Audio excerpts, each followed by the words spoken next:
What's up, everybody? Welcome back to the channel. It's your boy Kangaroo Black coming back once again with the morning after my Alabama Crimson Tide had a bye week.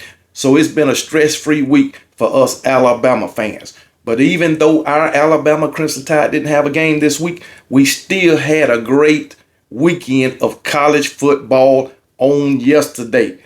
Several top 25 teams went down. We had a top 5 team to go down. So, yes, it was a great weekend of college football.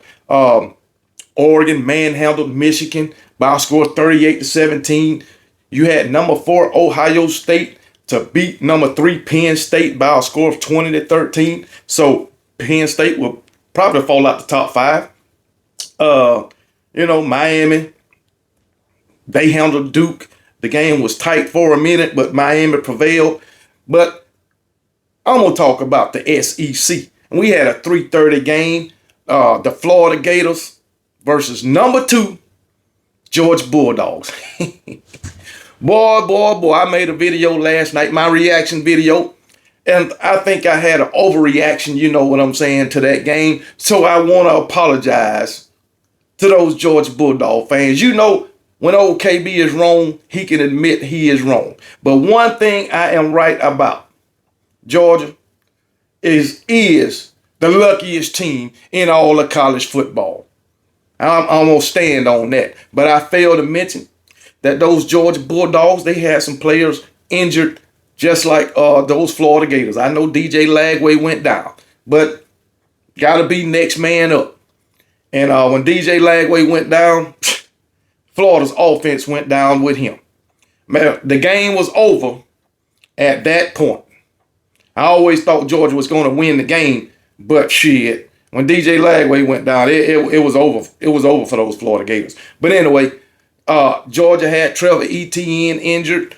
They had both Robinson boys injured, 2 running backs. So they had 3 running backs. They was down to Nate Frazier, a true freshman, and a walk-on, Cash Jones, as their running backs. So I gotta mention that because I failed to mention that last night because I was all up in my feelings. You know what I'm saying? And then on the defensive side of the ball, I forgot Dan Jackson. He couldn't play in the first half because he was suspended for the first half for a targeting call in the previous game. And I think they had another guy on the defensive side of the ball out too for the first half because he got a targeting call also in the previous games. So those Georgia Bulldogs had some players out too.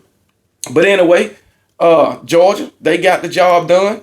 You know, they will remain the number 2 team in the country. No doubt about it. What else going on in that game? Carson Beck.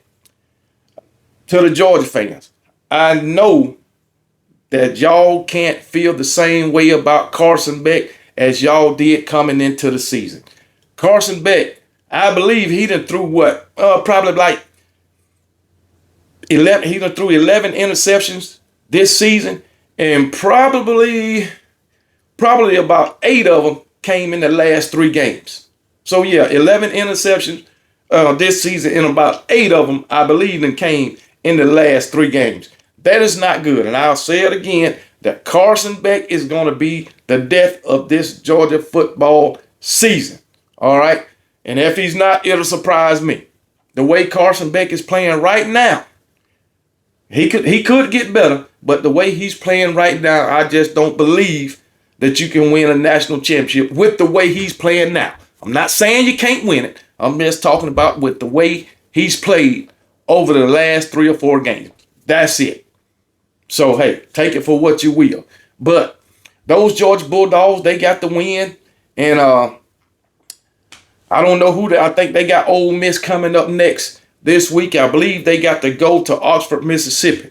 So y'all better be careful now. You better be careful, Georgia Bulldogs. Ole Miss, I believe they got the number 1 scoring defense in the country. So they getting takeaways. So Carson Beck better watch himself. All right. So, hey, it is what it is. Keep doing what you're doing. That's all I can say. You're winning games. That's the most important thing. Win. A win is a win no matter how you get it. Because guess what? Against South Carolina, that's exactly what I was saying. A win is a win when it came to my Alabama Crimson Tide. But yeah, Georgia got the job done yesterday against those Florida Gators. Then we had those Tennessee, Kentucky Wildcats going into Neyland Stadium, taking on those Tennessee Volunteers. And guess what? Kentucky gave Tennessee a run for their money. I thought Tennessee was going to win this game handily. Now, they won by 10 points, but the score don't tell the story of the game. Tennessee, they had some drop passes. Even though Nico threw almost 300 yards, they did have some drop passes. They get in the playoffs, they're going to have to catch those passes. But my thing is, who's going to stop Dylan Sampson or Dylan Sampson? I don't know how y'all pronounce his name. I'm in a habit of saying Dylan Sampson, but some people say it's Dylan. So whatever it is, Dylan Sampson, I don't care. I know this guy is running the hell out that damn football. I do know that. And I do know Tennessee defense is playing at a high level. All right. And I'm going to tell you, Brock Vandegrift, that guy is terrible. Kentucky's quarterback situation is terrible. Now, this is what I believe. I believe this just might be Mark Stoops' last year. They're sitting at 3-6 now. That's terrible. You can't keep this up, Mark Stoops. Okay, as I always say, I don't know why Kentucky this Kentucky AD and president continue to believe in you, but you're gonna have to go. You're gonna have to go. First of all, you play too damn conservative, if you ask me. But hey, it is what it is. Shout out to Josh Heupel and those Tennessee Volunteers for doing what they doing, getting a win. Georgia, Tennessee, and Texas, the only one-loss team in the SEC. But I said last night, somebody going down because Texas and Georgia got to play each other. So, I'm not Texas and Georgia, but Tennessee and Georgia got to play each other. So, somebody got to go down. So, the other two left, I believe they'll be in the SEC championship. But hell, all three of them could lose another game. Shit, who knows? But anyway, Dylan Sampson in that offensive line. It's hard to stop. Ain't nobody stopped them yet. Nobody. And this defense of Tennessee's, they are playing at a high level. So, Tennessee, keep doing what you're doing. Keep piling up the wins and let the chips fall where they may. Boy, and we had old Texas A&M to go into Columbia, South Carolina. Texas A&M went into this game ranked 10th in the nation. But they didn't leave out ranked 10th in the nation. I mean, South Carolina ran all up and down the field on their ass. I think South Carolina, they ran for what? Like, I don't forgot. Let me see what they ran for. But I know for a fact, South Carolina ran probably for almost 200 yards. South Carolina ran for, let me see. South Carolina ran for almost 300 yards, 286 yards on the ground, running up and down the field on Texas A&M. My goodness. I don't know what happened to Reed this game because, hey, he tore LSU up on the ground. But today, last night, he couldn't do nothing for us the running game. Let's see what he ran for. Reed, Marcel Reed ran for 46 yards. 46 yards. But he ran all through LSU. But South Carolina, they came into this game feeling like, I feel like they came into this game feeling like they had something to prove. It was their homecoming. And they got a big victory over Texas A&M. South Carolina came into this game unranked, and beat the number 2 team the number 10 team in the nation. They came into this game 4-3, and beat a 7-1 team. So that's a big victory for South Carolina. And as a matter of fact, South Carolina fans stormed the damn field. Fine for South Carolina. Control your damn fans. That's all I'm going to say about that. Control your fans. But a big congratulations to those South Carolina Gamecocks. Who else did we have? Ole Miss straight mollywopped Arkansas. by a score of 63-31. Ole Miss done put up 63 points on an SEC team. And another game I was really interested in is Louisville at Clemson. Louisville went into Clemson and took care of damn business. That game, the game was over when the fourth quarter began. I knew that Clemson was not going to come back in that game. Clemson, their defense looked bad last night against Louisville. Remember, Clemson was tied for the 11th ranked team in the nation. And they lost to unranked Louisville. That's great. Oh my goodness. I loved every minute of that game, man. I love it when Clemson lose. I love it. I love it. I'm gonna look at let me see about some. Let me look at something, man. I love that, man. I can't find it, man.